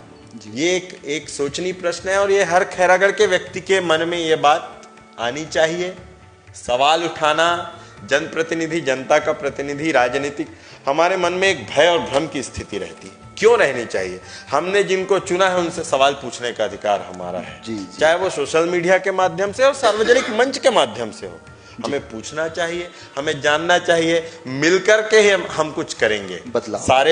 सारे लोग मिलकर के इस बदलाव को करेंगे। तो राजनीति में आपने कहा था परिदृश्य है और सभी में संभावनाएं हैं, सभी युवा राजनीति कर रहे हैं, सिर्फ ये सोचने की बात है।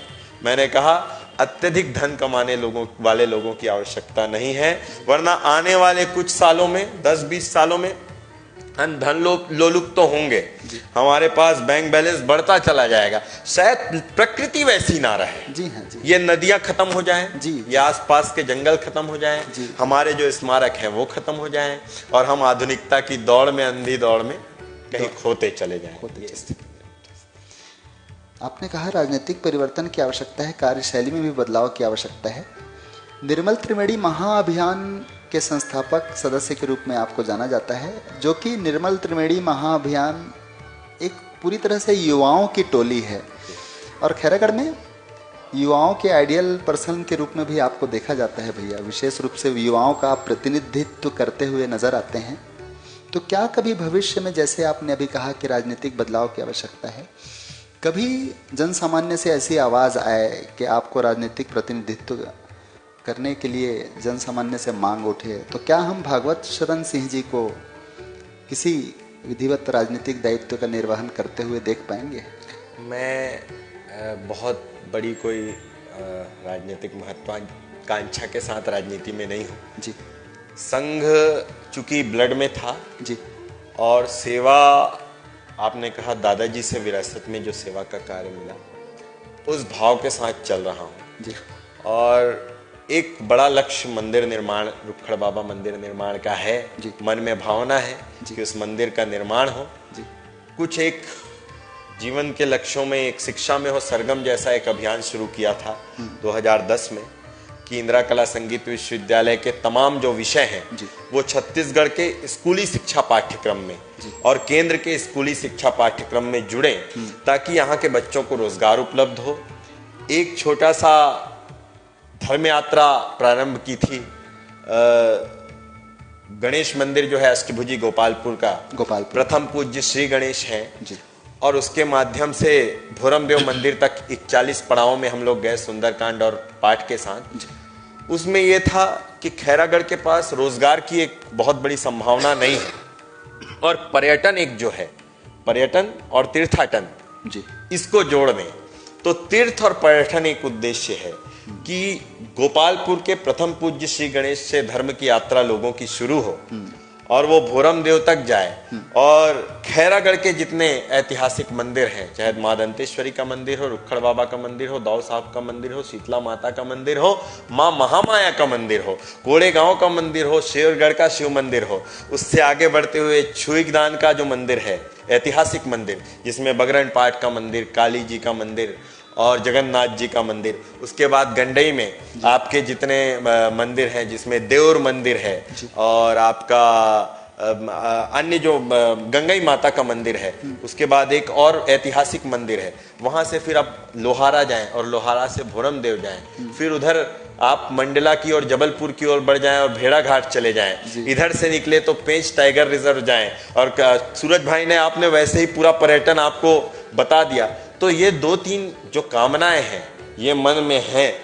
राजनीति की जहां तक बात है, यदि कभी ऐसा अवसर मिला जिसमें समाज के लिए, पर मुझको लगता है वर्तमान परिदृश्य में राजनीति बहुत कठिन है सावंत भाई, धन की आवश्यकता बहुत ज्यादा है और मेरे दादाजी ने जो पुश्तैनी कृषि कार्य था उनको रखा, पिताजी शिक्षक रहे और शिक्षकों को वर्तमान में वेतन ज्यादा मिलता है, पहले नहीं मिलता था।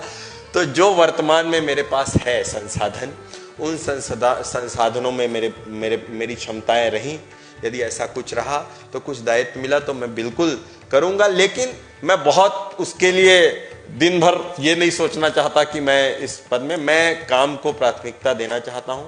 लगता है खैरागढ़ बहुत खूबसूरत जगह है सावंत भाई जी, आप जो कुछ बेहतर अभी कर पा रहे हैं इस मंच के माध्यम से, सूरज भाई ने जो कुछ किया, इकरा फाउंडेशन जैसी संस्थाएं, आपका गौ सेवा समिति, ये हमारा संस्कार है जी। ये खैरागढ़ की इन तीनों नदियों का प्रताप है कि हमको मिला हुआ है। इन संस्कारों के साथ और प्रेम के साथ जीवित रहना चाहता हूँ।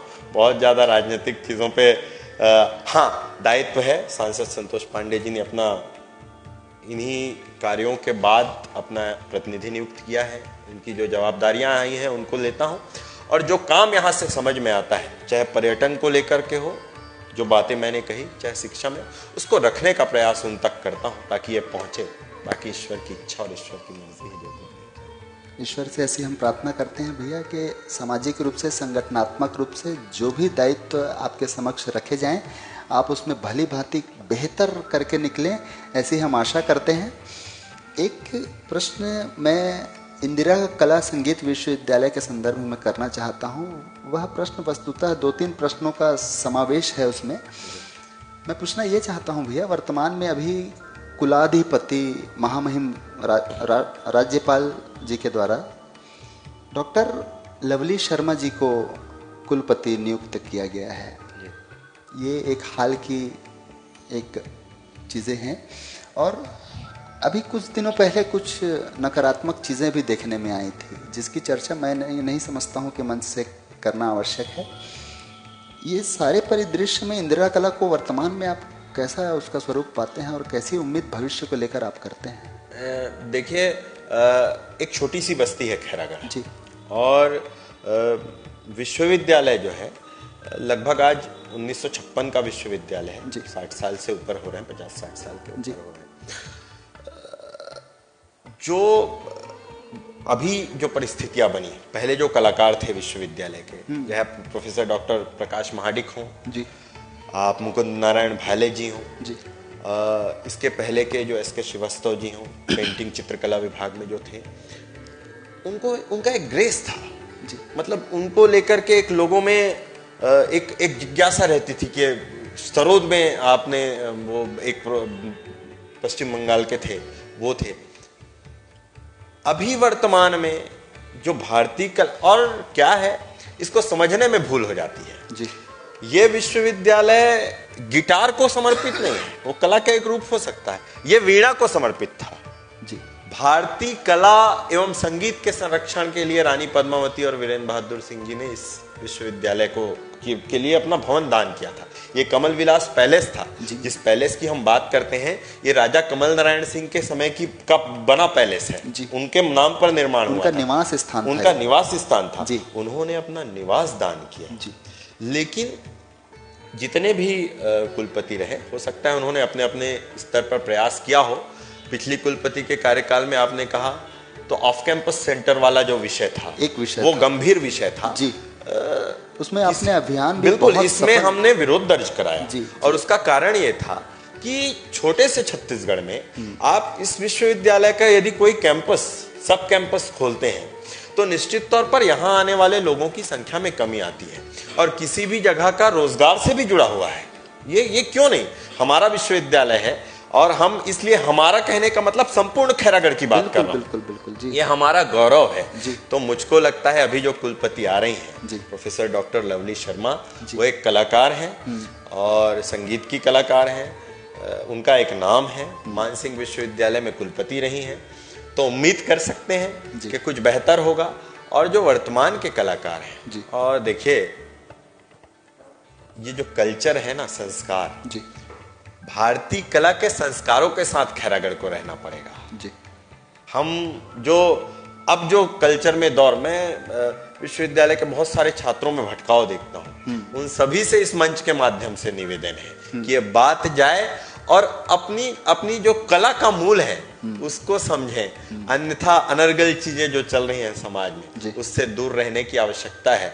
और विश्वविद्यालय का गौरव है, इसको हम गौरव के रूप में ही आगे तक, खैरागढ़ महोत्सव को लेकर के प्रयास जो बंद हुआ है उसको लेकर के प्रयास, शिक्षा में हो सरगम को लेकर के प्रयास करने के लिए बहुत कुछ है सावंत भाई।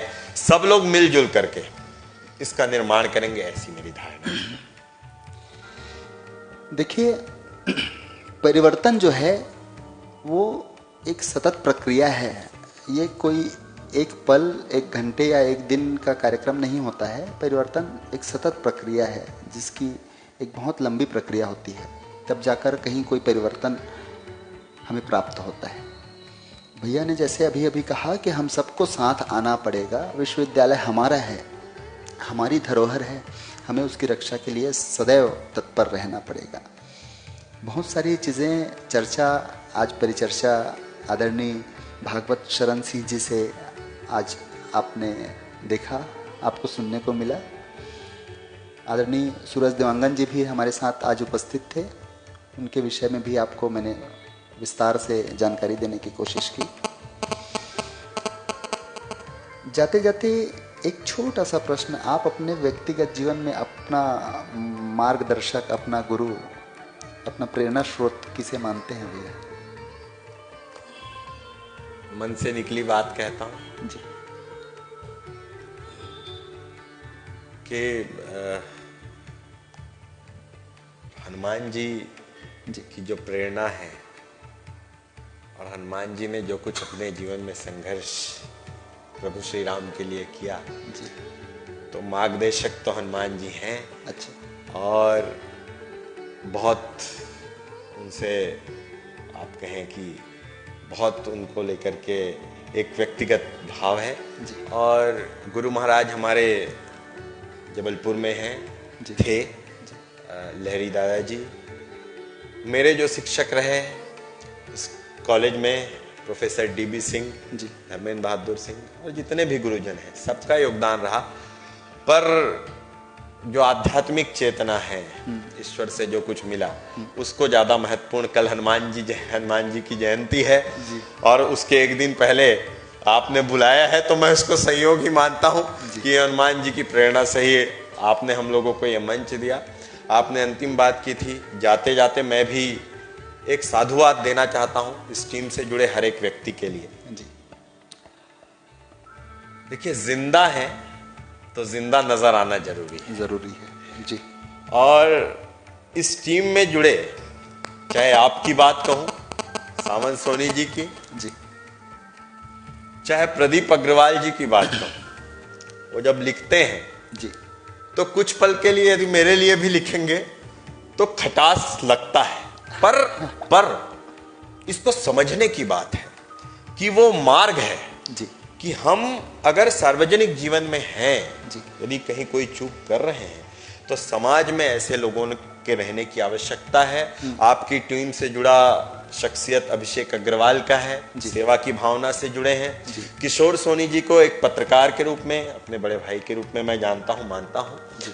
और ये जो पहल हुई है, इसमें इस मंच पे आदरणीय जीवन यदुराही जी बैठ चुके हैं, जी हाँ, जी। आदरणीय विनय शरण सिंह जी बैठ चुके हैं, आदरणीय जमीर कुरैशी जी बैठ चुके हैं, आदरणीय कन्हैया पटेल जी बैठ चुके हैं, और ना जाने कितने लोग बैठेंगे।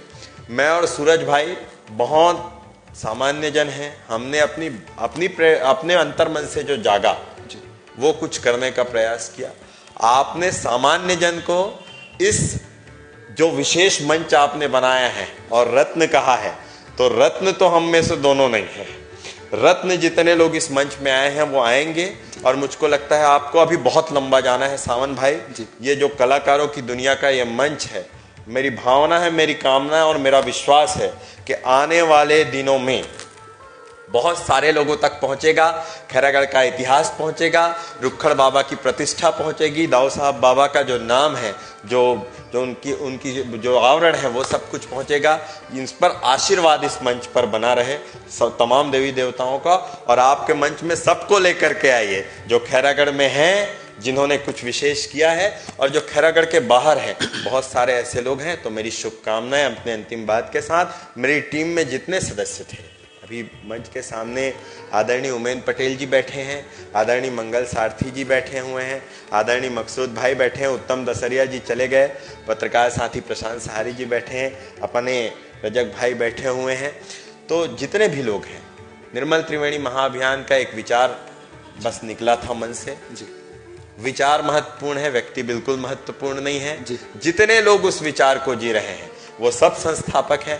उन्होंने सूरज भाई, मैं तो जब कुछ शुरू किया, और कभी एक ऐसा दौर भी आता है कि कुछ क्षमताओं के बाद कदम रुकते हैं, तो आपकी जो टीम होती है और उस टीम की जो ताकत होती है वही आपको आगे लेकर के जाती है। तो टीम महत्वपूर्ण है, आपकी बैकग्राउंड में भी आपकी टीम है और उस टीम के बदौलत आप चल रहे हैं। तो मुझको लगता है कि ये आपकी कलाकारों की दुनिया चलनी चाहिए, और हमारी जो क्षमताएं होंगी हम बैकग्राउंड से आपकी टीम बनने का प्रयास करेंगे। बहुत बहुत बहुत बहुत हार्दिक मंच की ओर से, पूरी कलाकारों की दुनिया टीम की ओर से मैं आपका आभार व्यक्त करता हूँ भागवत भैया। और आज भी जहाँ तक मुझे ऐसी जानकारी प्राप्त हुई है कि बहुत व्यस्ततम आप अपना कार्यक्रम छोड़कर, शायद कहीं कोई भूमि पूजन का कार्यक्रम था उसको आपने छोड़कर आज मंच के लिए आपने समय निकाला है। आदरणीय सूरज भैया, आप भी व्यस्ततम कार्यक्रम से बिल्कुल आप समय निकालकर आज उपस्थित हुए। जितने भी दर्शक आज जुड़े थे, आप सभी दर्शकों का मैं हार्दिक आभार व्यक्त करता हूं, बहुत बहुत हार्दिक आभार व्यक्त करता हूं। आज निर्मल त्रिवेणी महाअभियान के पूरे समूह को आज हमने खैरागढ़ के रत्न के स्वरूप में आज मंच पर आमंत्रित किया था, जिसके संस्थापक आदरणीय भागवत शरण सिंह जी और सदस्य के रूप में, संयोजक के रूप में आदरणीय श्री सूरज देवांगन जी हमारे बीच उपस्थित थे। आदरणीय श्री किशोर शर्मा जी, मंगल सारथी जी, मकसूद अहमद खान साहब, गौतम सोनी जी, उत्तम दशरिया जी, ये तमाम सदस्य निर्मल त्रिवेणी महाअभियान के जितने भी सदस्य हैं सभी आज स्टूडियो में उपस्थित हैं। अभी थोड़ी देर में फ्रेम में आपको सभी को देखने का अवसर भी मिलेगा। सभी बैठकर आज लाइव इस कार्यक्रम का आनंद भी ले रहे हैं। और हमने सबसे आग्रह किया था, क्योंकि यह कार्यक्रम पूरे समूह के लिए था, पूरे निर्मल त्रिवेणी महाअभियान। हमारी चाहत ऐसी थी कि हम तो चाहते थे कि पूरा यह स्टूडियो छोटा पड़ जाए, क्योंकि इतनी संख्या है निर्मल त्रिवेणी महाअभियान में, सदस्यों की जो संख्या है वो अपार है। शायद यह स्टूडियो छोटा पड़ जाता, लेकिन फिर भी सारी कुर्सियां आज भरी हुई नज़र आ रही हैं। बिल्कुल जितने लोग भी उपस्थित हैं सभी को हम लोग आज यहाँ पर फ्रेम में आपको सभी के दर्शन करवाएंगे। जय देवांगन, अमीन मेमन, दीपक देवांगन, किशन सारथी, शमसुल हुदा खान साहब, लक्ष्मण साहू जी, चंद्र प्रकाश सारथी, शुभम ठाकुर, उमेंद्र पटेल, उत्तम बागड़े, राजीव चंद्राकर, कौशल जैन, विनोद रजक, गोविंद पटेल और नरोत्तम उर्वशा जी। ये तमाम वो होनहार ऊर्जावान सदस्य हैं निर्मल त्रिवेणी महाअभियान के, जिनका क्रम से मैंने आपको नाम अभी लेकर बताया। इनकी अपार ऊर्जा से, इनकी शक्ति से, इनके सहयोग से निर्मल त्रिवेणी महाअभियान बहुत पूर्वोत्तर प्रगति को प्राप्त कर रहा है और बहुत अच्छे तरीके से आज खैरागढ़ स्थानीय में अपनी सेवा प्रदान कर रहा है। चलिए, आज के इस कार्यक्रम में जुड़े हुए तमाम दर्शकों का पुनः आभार व्यक्त। आप हमेशा जुड़ा करिए। अगले शुक्रवार को फिर से किसी नए रत्न के साथ उपस्थित होऊंगा, आपको फिर से परिचय करवाऊंगा। और अब मैं आग्रह करता हूं कि मंच पर निर्मल त्रिवेणी महाअभियान के जितने भी सदस्य स्टूडियो में उपस्थित हैं, आप सभी एक क्रम में मंच पर आने का कष्ट करेंगे ताकि एक ग्रुप फोटो हम लोग यहां पर।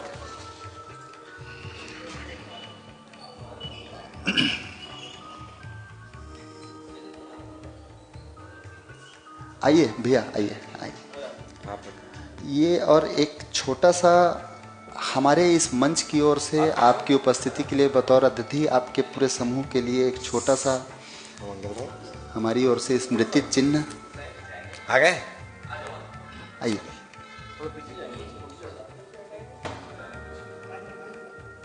आओ प्रशांत, आओ ना, बोल दो भैया। फ्रेम में थोड़ा सा आगे सब आ रहे हैं फ्रेम में। अभिषेक भाई होती हाथ लगा।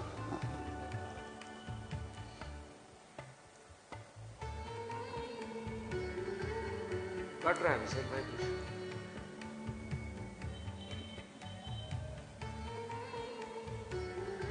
आप आओ ना, आप आओ।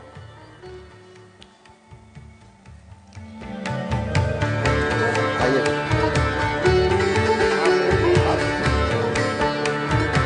आगे आओ।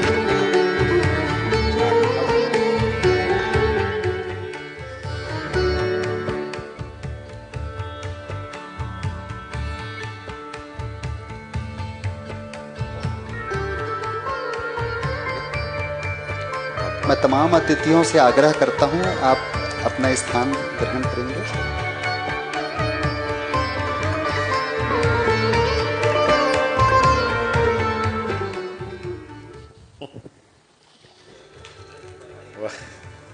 अगले शुक्रवार फिर से खैरागढ़ के रत्न को लेकर हाजिर होंगे।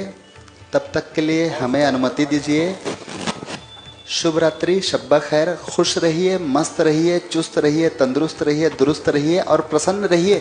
प्रसन्न रहना परम आवश्यक है। सबसे अहम चीज़ जो जीवन में है वो है प्रसन्न रहना।